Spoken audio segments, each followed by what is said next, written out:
Opa, tudo bem? Tiago aqui. Nessa série de vídeos a gente vai estar aí trabalhando o nosso projeto Android Mobile Commerce, ok?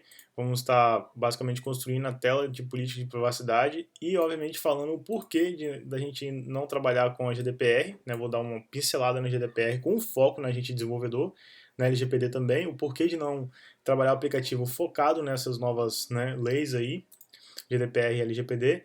E, enfim, vamos trabalhar com algumas APIs já estudados aqui no artigo, aqui no blog, no canal, né, que são APIs principalmente de trabalho com string.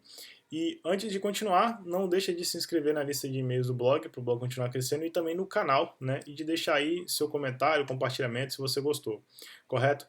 Só um detalhe, política de privacidade, eu tenho um conteúdo aqui no blog, e no canal também, completo, né, sobre política de privacidade, incluindo a indicação de algumas APIs, certo? Alguns softwares que podem ser utilizados para facilitar a construção das políticas de privacidade. A política de privacidade, só relembrando, ela passou a ser obrigatória aí em março de 2017, 15 de março, quando, enfim, o Google anunciou para aqueles aplicativos que trabalham com dados sensíveis. Né? Dados sensíveis, se você não sabe, é qualquer dado que permite a identificação, né, de um indivíduo, ou qualquer dado que, junto a outro dado, permite a identificação desse indivíduo. Então, acaba que é muito difícil você construir um aplicativo que não precise de política de privacidade, certo? Enfim, o nosso aplicativo aqui de mobile commerce, ele precisa sim de política de privacidade. A gente trabalha com dados de cartão de crédito, com e-mail, com nome, com endereço, então isso é indiscutível, correto? Só que nós não precisamos, por exemplo, de trabalhar com GDPR e LGPD. Eu vou falar o porquê. Eu quero falar aqui da GDPR e LGPD com foco na gente desenvolvedor. Por quê? Tem muita coisa já na internet, incluindo em português, incluindo a lei em português, no caso da GDPR, que atinge só os dois blocos, que é União Europeia e Área Econômica da Europa, tem em português também o que diz a lei.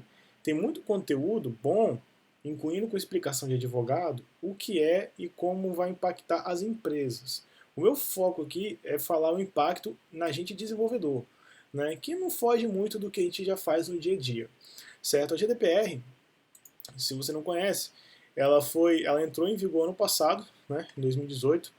Se eu não me engano, foi em maio de 2018. Eu coloquei a data aqui em algum ponto, enfim, mas eu não vou entrar muito no detalhe disso, foi exatamente aqui, né? Eu estou procurando a data está aqui.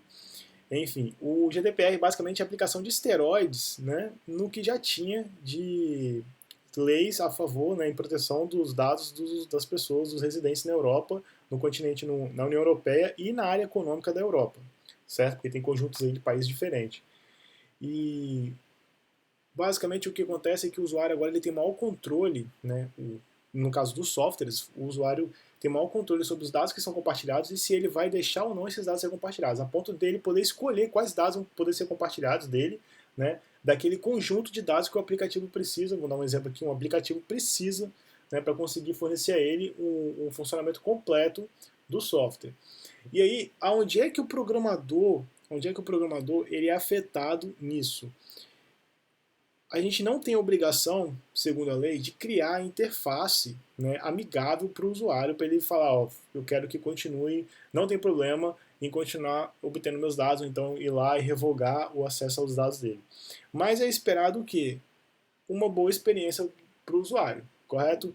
E aí o programador vai ter que sim programar mais telas de configuração, onde o usuário vai poder lá facilmente e revogar ou não o acesso aos dados deles, de quais dados ele vai permitir o acesso, correto?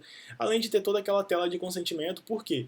Aí você fica imaginando, mas já tem a solicitação de permissão em tempo de execução do Android. Não, mas tem dado ali, né, que é coletado, que não tem permissão para isso no Android. Né? Imagina que você está coletando o e-mail do cara em background, ou então a localização dele. Né? A localização sim, porque você vai ter que ter lá a solicitação em tempo de execução.